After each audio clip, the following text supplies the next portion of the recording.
In Ghana, the name Osei Kwame Despite is a household name. This is a man who single-handedly established the biggest radio communication network in Ghana and redefined the communication sector and how news is relayed to the public. He also opened a group of companies which hired a large majority of the country's working force. This is a man known for his philanthropy and how he helps people regardless of who you are and help build the country. And even with all this, only few people know him by face and fewer know him in person and know his story. Stick to this video as I tell you a story of how a kid from the Ashanti region became the most famous millionaire in Ghana. Also, before I go on, like this video and subscribe to this channel right down there to get more videos like these. Let's get right into it. Hello lovely people, I'm Andy and this is Andy's Insight. Osei Kwame Despite was born in the village of Agona, wiamoase in Ashanti region in 1962. He grew up like any ordinary kid in his hometown, did not have millionaire parents or anything out of the ordinary. He was just a regular kid from Agona, wiamoase. But it was his lust for success that would set him apart from his peers and make him a success story. He started as a petty trader, dealing in cassettes, padlocks, feeding bottles, and other merchandise at Dunkwa or Fenso in the Ashanti region of Ghana.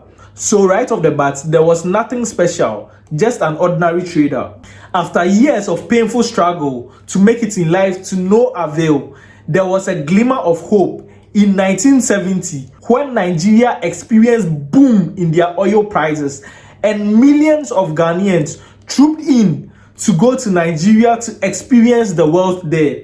So sidestepping this story, I made videos about how Ghanaians, 1 million out of 7 million Ghanaians, went to Nigeria for success, and an additional 700, making 1,700,000 Ghanaians left Ghana and went to Nigeria for success. So let's continue with this story. Check out these videos so you'd be well abreast with what happened during that time. So he joined the entourage and left Ghana to Nigeria to experience success, where he felt his luck would be much better there. But to his amazement and to his surprise, which affected many people, the Ghanaians were sent out of Nigeria during that time, which I said in my initial video also. They were sent packing because of political tensions in Nigeria at the time. So in 1983, he returned to Ghana with broken hopes and just a chainsaw and a Trident cassette player in his disposal and nothing else. He had lost basically everything. But on the contrary, for someone coming in that condition, most people would have broken spirits. But he was more determined than the regular people because he had learnt a trade and at least had a chainsaw in his disposal. Hence, he decided to go into the timber contracting business. But fate had other plans for him because another misfortune ensued and the chainsaw he had brought along with him was crushed by a falling tree, as if he could not just catch a break. But as a story for a successful person, he was very adamant to make it and decided to revert to the skill he knew before, the trade he was used to, selling cassettes. As a cruel trick of fate, as if it was already certain, disaster met with opportunity. When he reverted into the cassette business, there was a sudden boom in the Ghanaian movie scene, where the industry was rising and demand for cassettes were rising exponentially. So with someone who knew the business very well and had entered full force, the business just took off. And with this came a huge inflow of revenue. And instead of sitting down comfortably, he decided to diversify his business. And it is with this move that changed everything for him.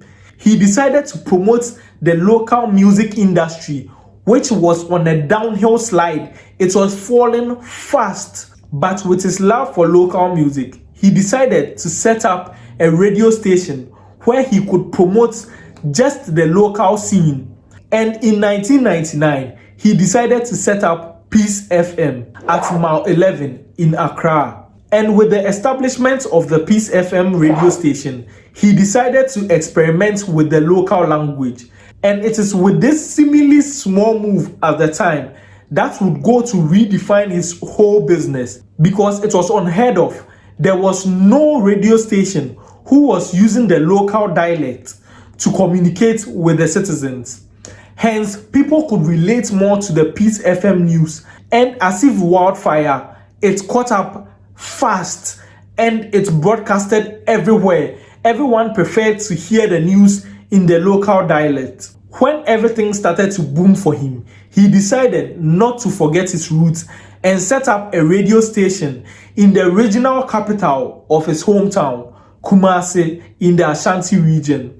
He set up Hello FM, which would also go to do well in broadcasting in Ghana. And as if he didn't have enough, he set up yet another radio station again, OK FM, in Accra. Then he decided to set up a company that would encompass all his businesses under one umbrella. That is when he decided to set up the company we know today, Despite Group of Companies.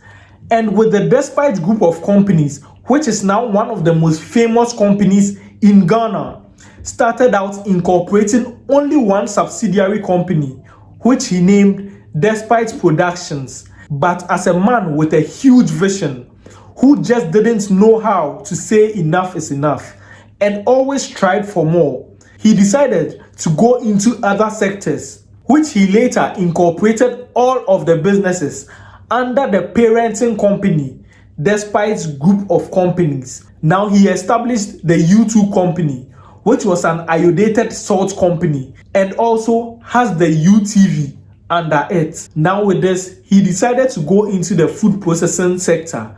That is where he established the Neat Foods. These foods are processed local goods that are made easy and faster to prepare.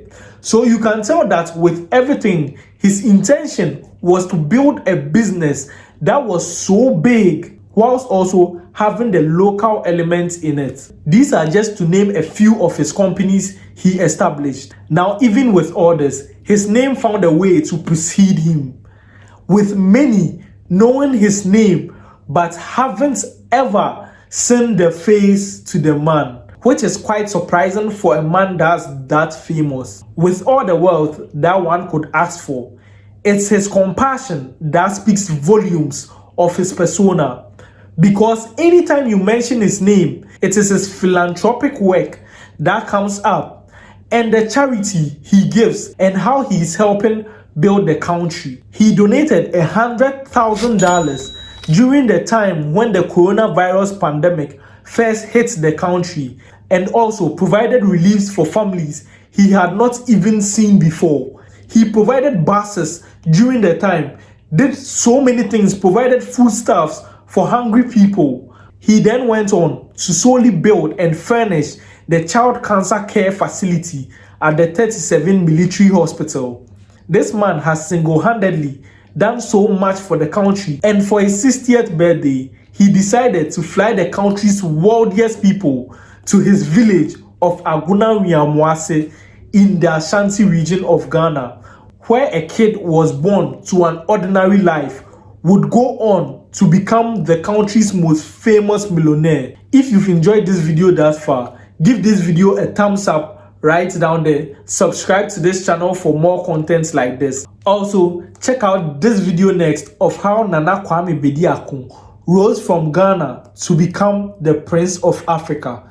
Check out this video. Thank you, and until next time, check out this video.